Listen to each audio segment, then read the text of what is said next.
So, hello everyone, welcome back to FinTube. My name is Ankur Singh. This is the weekly analysis series. यहाँ आज हम weekly analysis करेंगे और market का movement देखने की कोशिश करेंगे ऑन लॉन्गर टाइम फ्रेम और एटलीस्ट वीकली, और मार्केट में किस तरह के मूव बन रहे हैं, ग्लोबल क्यूज़ कैसे हैं और हमारे इंडियन मार्केट में स्पेशली हम किस तरह से ट्रेड कर सकते हैं. So what are the strategies we are going to implement, or what are the important points we are keeping in mention while trading. वो कौन कौन से पॉइंट्स हो सकते हैं जहाँ पे जो हमें ध्यान में रखने चाहिए. So now let's first come up with the global queues first. So global queues में हम जो सबसे पहले देखते हैं अपने डॉलर इंडेक्स, आवर फेवरेट. सो आप देख रहे होंगे कि डॉलर इंडेक्स काफ़ी अच्छा खासा नीचे आया है और this makes us more positive towards market. महंगाई जब कम होने लगती है और जो कि आपके जो डेटा आए हैं नए यूएस में सीपीआई डेटा, जहाँ पे एक्सपेक्टेशन थी 8% की और रियल डेटा आया 7.7% का, यानी कि फेडरल रिज़र्व ने जो कदम उठाए हैं या आने वाले समय में जो उसके जो रेट हाइक्स की इंटेंसिटी थी जो 7.5 बेसिस की, अब काफ़ी पॉसिबिलिटीज़ हो गई हैं कि अब वो 2.5, 3.5 या फिर 0.5 पे या फिर 50 बेसिस पॉइंट जिसको हम बोलते हैं, 50 बेसिस पॉइंट या 25 बेसिस पॉइंट इन पे कंसीडर करें, ना कि 75 basis point kind of huge hikes. तो अब जो इंटरेस्ट रेट में कमी आएगी और इंटरेस्ट रेट जो हाइक्स है उसमें उसकी इंटेंसिटी में कमी आएगी और मार्केट में एक बूस्टअप देने की सिम्टम्स आ रहे हैं. और लॉन्गर पीरियड में अगर जैसा कि हम कहें तो सबसे पहले हम ये चर्चा कर लेते हैं. चलिए, ये हो गया आपका डॉलर इंडेक्स. अगर आप देख रहे हो ये आपका USD INR which is also showing on weekly basis. Weekly chart पे अगर आपको एक इस तरह की कैंडल मिलती है, बेयरिश कैंडल मिलती है, so that is good for our rupee. और लास्ट हाई इसने जो लगा रखा था 83 का हालांकि लगा रखा था. I think it's yes, the high is 83.26. सो 83 का हाई. और डाउ जोन्स आप देख रहे होंगे कि डाउ जोन्स में कितनी अच्छी खासी तेज़ी आई है. हालांकि एक पैटर्न अगर आप देखेंगे, हम इंडिया में यहाँ पे अपना ऑल टाइम हाई टच करने के पास हैं, बट यूएस में अपना उनका ऑल टाइम हाई अभी अपने लेवल से काफ़ी दूर है. Right, same thing applies with almost all the indices like S&P and also Nasdaq. So Nasdaq में भी हम यहाँ पे इंडिया में बैंक निफ्टी या निफ्टी लेवल पे अगर आप देखें, निफ्टी पे हम अपने ऑल टाइम हाई को ब्रीच कर चुके हैं, 52 वीक हाई को ब्रीच कर चुके हैं. निफ्टी लेवल पे हमारा ऑल टाइम हाई बनता है 18,606 के आसपास. तो ऑलमोस्ट 18,600 के आसपास हमारा ऑल टाइम हाई बनता है, जहाँ से हम सिर्फ 300 पॉइंट दूर हैं. Whereas in our mother market which is known as our mother market, US market, वहाँ पे अपना ऑल टाइम हाई बहुत ही दूर है. यानी कि अगर मार्केट यहाँ पे बुलिश होता है तो आप सिर्फ सोचिए या सिर्फ कल्पना कीजिए कि हम कहाँ पे होंगे. राइट. और अगर US मार्केट अपना ऑल टाइम हाई टच करने पे आ गया तो हमारे यहाँ की बुलिशनेस बहुत ही इंटेंस होगी, बहुत ही तगड़ी होगी. और अप टू फरवरी और up to this Jan Feb March, so up to this next budget session, this upcoming budget session, we may also touch in our nifty level, we may also touch this. I'm really very bullish. I may sound really very bullish, but we can reach up to this 20,000, at least 20,000 in our main index, that is nifty.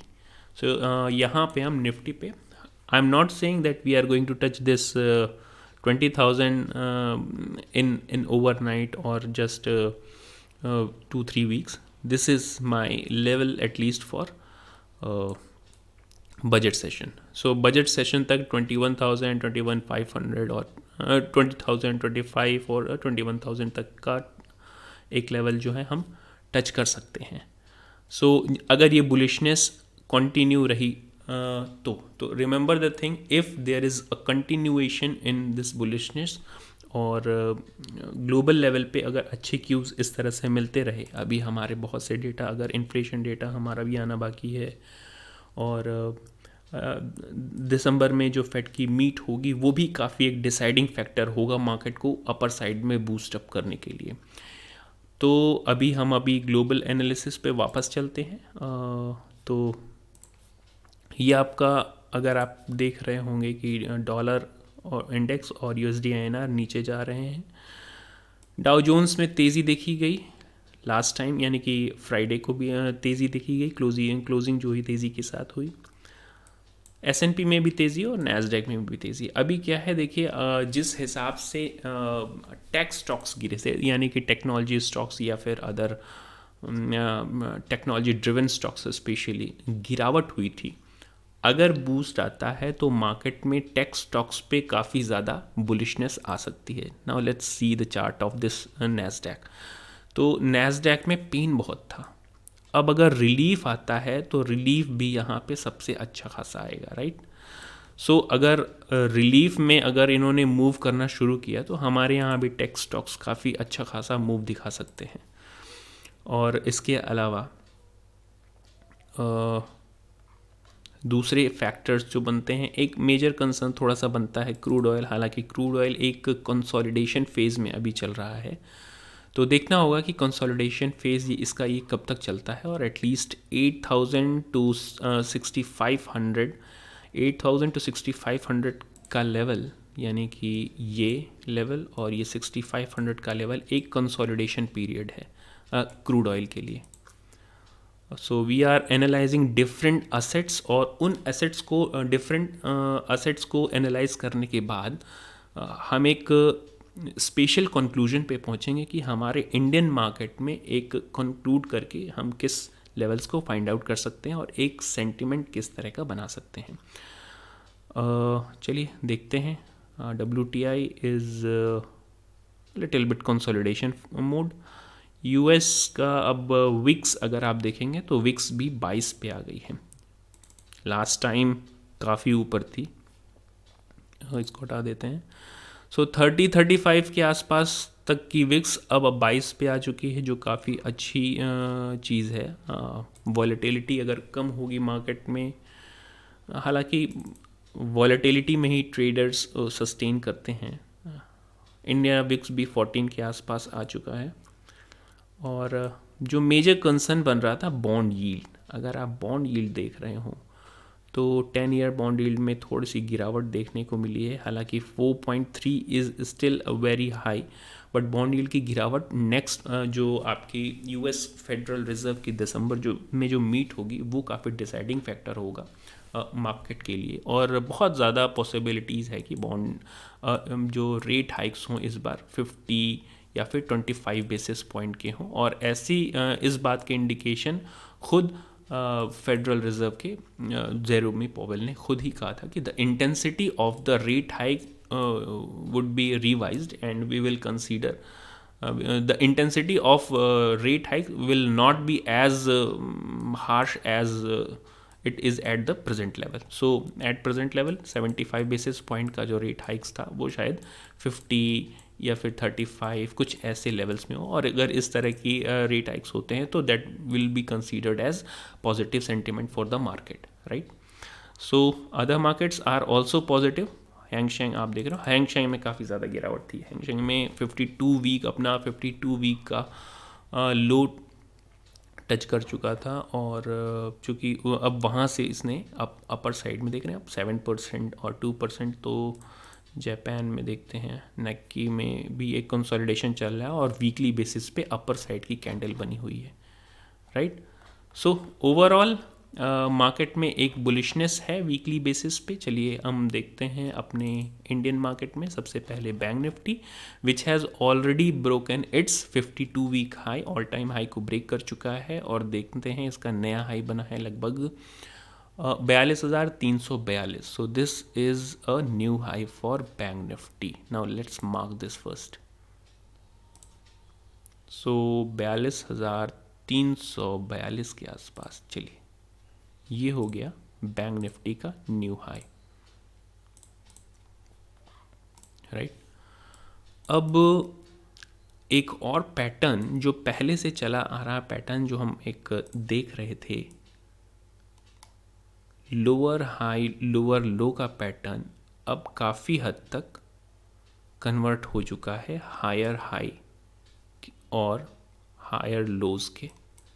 ये जो low है, this low is lower, so this low is higher than this low, right.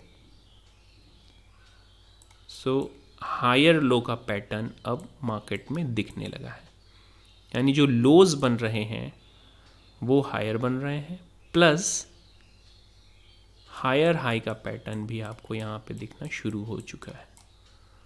सो एक common phenomena होता है कि market में weekly या फिर डेली बेसिस पे, तो मोस्ट प्रोबेबली जब हम एक लॉन्गर टाइम फ्रेम के चार्ट पे इस तरह के एनालिसिस करते हैं, नाउ लेट्स री एडजस्ट द चार्ट फर्स्ट, एक बड़ी चार्ट पे देखते हैं इसको।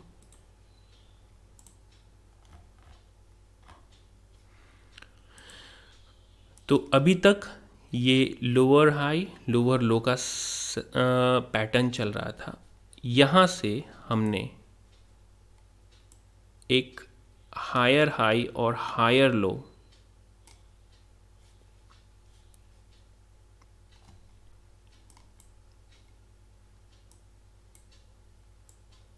Higher high higher high, right, और हायर लो और हायर लो, यानी कि ये हमारे लिए एक ये area higher low and higher high and higher high. अभी तक लोअर हाई लोअर हाई का पैटर्न चला आ रहा था, एक लोअर लो और ये पैटर्न जो था ये हमारे लिए लोअर लो का एक पिन पॉइंट था, right. So lower high lower low lower high lower low lower high lower low का pattern now has converted into higher lows higher high higher lows higher high, right. ये हो गई बात bank Nifty पे weekly basis के chart पे। अब main चीज़ क्या आती है हमारे सामने, हमारे पास अब सीलिंग नहीं है। सीलिंग नहीं होने का मतलब ये होता है कि अब हमारे पास वो रेफरेंस लेवल नहीं है जहाँ पे हम जिसको रेफरेंस लेके हम रेजिस्टेंस पॉइंट को फाइंड आउट करें। तो अभी मार्केट में ओवरबॉट कंडीशन जैसे सिम्टम्स भी दिखेंगे, यानी कि हर एक डिप पे एक ऐसे सिम्टम्स दिखेंगे कि मार्केट ओवरबॉट है और यहाँ से गिर सकता है। तो अपने अपर लेवल पे जब भी मार्केट ट्रेड कर रहा होता है वहाँ पे आप एक्सट्रीम बुलिश होके मार्केट में एंट्री नहीं लेते हैं। आप बहुत सारी चीज़ों को कंसीडर करते हैं, आपके ग्लोबल क्यूज़ अगर पॉजिटिविटी है, आपके डोमेस्टिक क्यूज़ अगर पॉजिटिविटी है, आपका डेटा किस तरह से बन रहा है, आपके कैश में डेटा किस तरह से बन रहा है और आपके डेरिवेटिव्स में डेटा किस तरह से बन रहा है, राइट। तो जैसा कि अगर आप अभी देख रहे होंगे FIIs की बाइंग बहुत तगड़ी हो रही है। FIIs ने लास्ट फ्राइडे को लगभग आई थिंक 39,000 तक की 3900 यानी कि लगभग 4,000 करोड़ की 4,000 करोड़ की बाइंग की है। वहीं पे दूसरी चीज़ ये हुई है कि DIAs ने भी लगभग 600-700 करोड़ के आसपास की बाइंग की है, राइट। तो अभी क्या है कि पूरी तरह से कैश में बाइंग और कैश में मनी फ्लो FIIs का बहुत तेज़ हो गया है। दूसरी चीज़, एफ को बीट करना उतना आसान नहीं होता है डी के लिए और रिटेल्स के लिए, क्योंकि they have plenty of funds और उन फंड्स को वो रीलोकेट करते रहते हैं अलग अलग लेवल्स पे। सो बहुत इंटेंस जब इस तरह की बाइंग अगर आपको एफ के द्वारा मार्केट में दिखती है, और एफ को बीट करना या एफ के स्टॉप लॉस सेट कराना मार्केट में थोड़ा सा टफ हो जाता है। हालांकि अभी जो इंडियन मार्केट है उसमें जो मनी फ्लो है पूरी तरह से पॉजिटिव आने का एक रीज़न ये भी है कि रिटेल का पार्टिसिपेशन बहुत बड़ा है, और वो पार्टिसिपेशन म्यूचुअल फंड्स और स्पेशली म्यूचुअल फंड्स और एस के थ्रू बढ़ा है। So last time I think it has grown of 13 lakh crore, 13 lakh crore या कुछ something, if I may be wrong but it's 13 lakh, 13 lakh crore के आसपास का yearly money flow bye retailers. तो रिटेलर्स के द्वारा इस तरह का पार्टिसिपेशन और इस तरह का मनी फ्लो अगर इन मार्केट में आता है तो definitely it's going to boost the market, right? So these are the weekly analysis of Bank Nifty. Now let's convert the chart into daily time frame. Daily time frame पे एक box हमने create कर रखा था यहाँ पे. Now let's create it once more. Why not to have this our last weekly analysis. हमारी last weekly analysis का चार्ट ही हम ले लेते हैं यहाँ पे. Yes, this was a channel pattern on weekly basis, और एक चैनल पैटर्न हमने क्रिएट कर रखा था. अगर आपने लास्ट वीकली एनालिसिस नहीं देखी हो तो इसका टिप था, एज आई रिमेंबर, इसका जो टिप हमने ले रखा था रेफरेंस पॉइंट 2008 का जो हाई था वहाँ से टिप ले रखा था. और इसका डाउनफॉल जो हमने कोरोना का डाउनफॉल आया था वहाँ से इसका एक रेफरेंस ले रखा था इस चैनल पैटर्न का, राइट. अब चूँकि मार्केट में लोअर हाई लोअर लोज का पैटर्न ख़त्म हो चुका है एक तरह से, और हायर हाई हायर लो का पैटर्न शुरू हुआ है, ये हायर हाई हायर लो का पैटर्न शुरू हुआ है, तो मार्केट में कुछ इस तरह के पैटर्न्स आपको देखने के लिए मिल सकते हैं. यानी कि यहाँ से कुछ करेक्शन भी अगर होगा तो वो अपने रेफरेंस लेवल पे, like these are some major reference level where we are going to take major supports. तो मार्केट लीनियर वे में कभी भी नहीं भागता है. Remember the thing, linear way में या वन वे डायरेक्शन में कभी भी यूं रॉकेट नहीं हो जाएगा. मार्केट रॉकेट नहीं बन सकता. So it will have to retrace a little bit considering different kind of market structure and also the data. चलिए, now let's convert this chart into daily time frame. I know this weekly analysis program is very hard for those जो short videos के आदी लोग हैं, उनके लिए ये काफ़ी ज़्यादा प्रॉब्लमेटिक होता होगा और वो बहुत देरी तक नहीं बैठ सकते. But if you have to stay in this market for a longer period of time, definitely you will have to bear the longer analysis of the market on longer time frames. Longer time frame पे market की analysis करने के लिए आपको एक कुछ at least normal से कुछ ज़्यादा मेहनत तो करनी ही पड़ेगी. और where I am doing for you this weekly analysis. So now these are some major support areas where we can retrace. ये वो एरिया है जहाँ पे हम रिट्रेसमेंट ले सकते हैं मार्केट के लिए. अभी हमारी क्लोजिंग हुई है लास्ट निफ्टी लेवल पे 18,350 के आसपास, राइट. दिस 349, सो 350 हम लेते हैं इसको. मेजर रिट्रेसमेंट एरिया हमारा बनता है करीब, first low is, so 18,000 is the major support area, जो कि एक राउंड फिगर लेवल है हमारे लिए. so this 18,000 is वैसे ये जो जोन एरिया है, जोन एरिया हमने उठा रखा है वो 18,000 के पास ही है. तो why not to put this here around 18,000. सो 18,000 हमारा सबसे स्ट्रॉन्गेस्ट एरिया, उसके पहले हम ये 18,200, 18,200 is going to be the first support area where we can retrace, right? और इसके बाद हमारे पास जो लेवल्स बनते हैं निफ्टी में, हमेशा आप ये ध्यान रखिएगा, Nifty 100 points and bank Nifty 200 points के राउंड फिगर लेवल पे सपोर्ट और रेजिस्टेंस क्रिएट करता है. तो 18,100 and then 18,000 are the major support area for Nifty. Now let's remove these references first to clear the chart. Chart जितना clear हो उतना ज़्यादा बेहतर है. ये 17,950, this is the major support, major support area for Nifty. 17,960 to 950, यहाँ पे हम बहुत अच्छा खासा सपोर्ट ले रहे थे पिछले काफ़ी दिनों से, और ये अब हमारे लिए एक बहुत ही खूबसूरत और सपोर्टिंग एरिया होगा. अपर लेवल्स पे these marked area 18,400, 18,400 levels. Now let's readjust the chart first.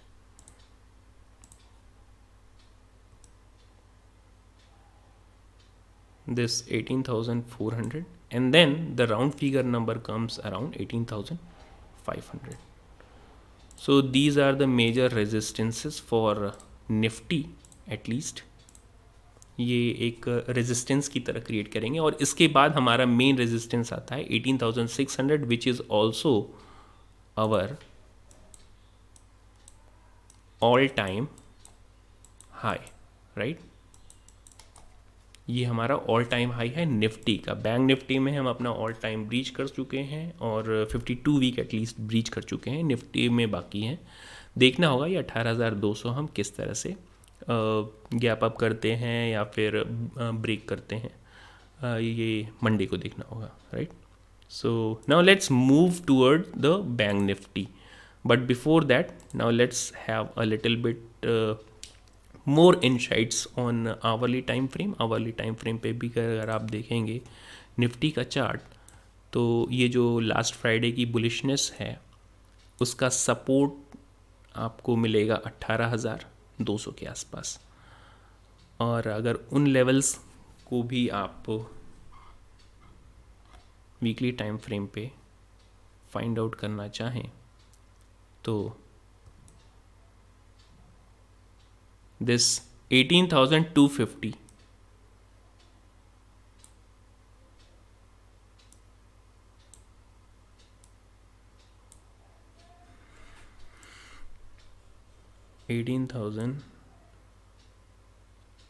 let me readjust the chart. I think there is something wrong with this chart.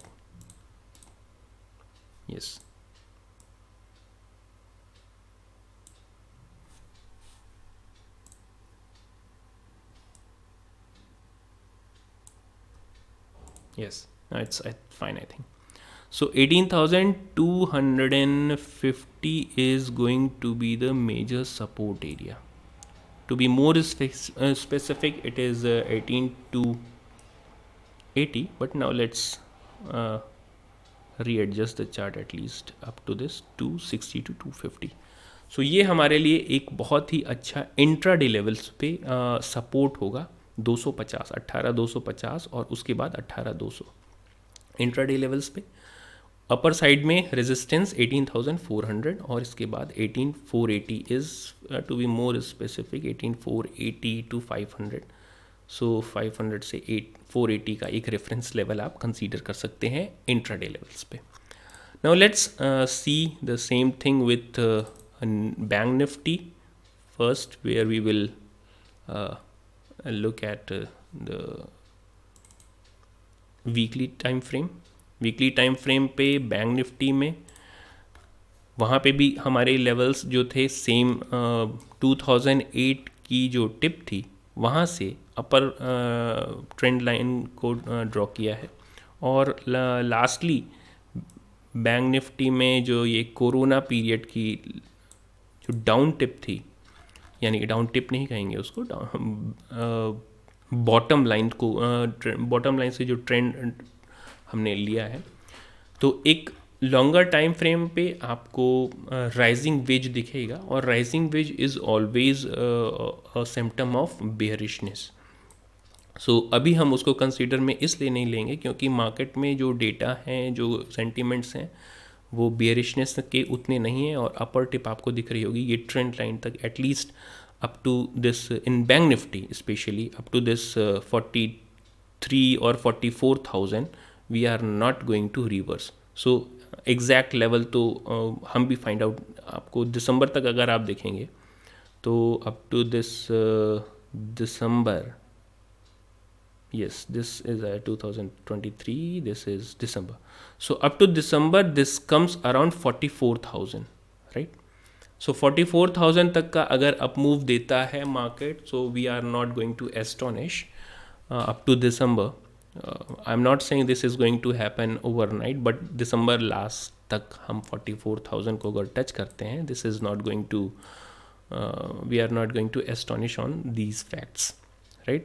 Bank Nifty में सबसे अच्छी चीज़ ये भी है कि इसका अपर जो, जिसको हम 52 वीक हाइज कहते हैं, वो भी ब्रीच कर चुके हैं, ऑल टाइम हाई पे हैं हम अभी, और ऑल टाइम हाई से I think we have closed above than that, I think, yes, the all time high was 41,829, और अभी हमने जो क्लोज दिया 42,137 के आसपास, तो ऑल टाइम हाई से भी ऊपर की क्लोजिंग दी है, जो कि हमारे लिए काफ़ी अच्छा पॉजिटिव एक सिनेरियो क्रिएट करता है। Now let's convert this chart into daily time frame, but उसके पहले आप ये जो लोअर हाई लोअर लो का पैटर्न था उसको भी आइडेंटिफाई कर लीजिए। The same thing applies here also. यहाँ पे भी एक जो लोज थे, अब वो लोअर हाई या फिर यहाँ पे ये जो हाई है, हायर हाई और हायर हाई में कन्वर्ट होता हुआ दिख रहा होगा, एंड हायर लोज। तो इस लोज से this low is higher, this high is higher than this high, right? This high is higher than this high. So अभी ये एक higher high, higher low, higher high और हायर लो, ऐसा pattern आपको बनता हुआ दिखना चाहिए मार्केट में। Remember thing, I may be wrong any point of time, and I have the right to be wrong, और मेरी एनालिसिस पूरी तरह से गलत हो सकती है। So for your due diligence, if you are participating into the market, do your own research also, and think it as a learning process of learning the charts, right? So now let's convert this chart into this daily time frame.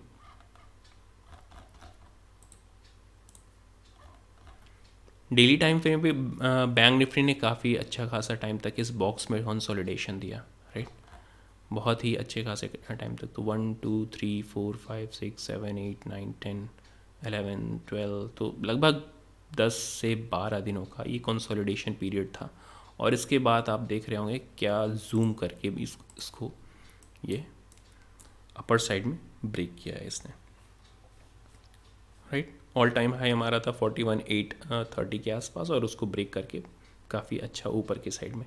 अब अपर ceiling ना होने की वजह से आपको problem आ सकती है उसके रेजिस्टेंस पॉइंट को फाइंड आउट करने में। तो अभी रेजिस्टेंस पॉइंट्स हमेशा बैंक निफ्टी में कंसीडर करके चलिए 500 पॉइंट्स का राउंड फिगर लेवल्स हमेशा। तो अभी जो हमने क्लोजिंग दे रखी है, now let's remove this box first. Closing दी है 42,137 के आसपास। हमारे पास अब रेफरेंस पॉइंट बनेगा एग्जैक्ट, जिसको हम कहें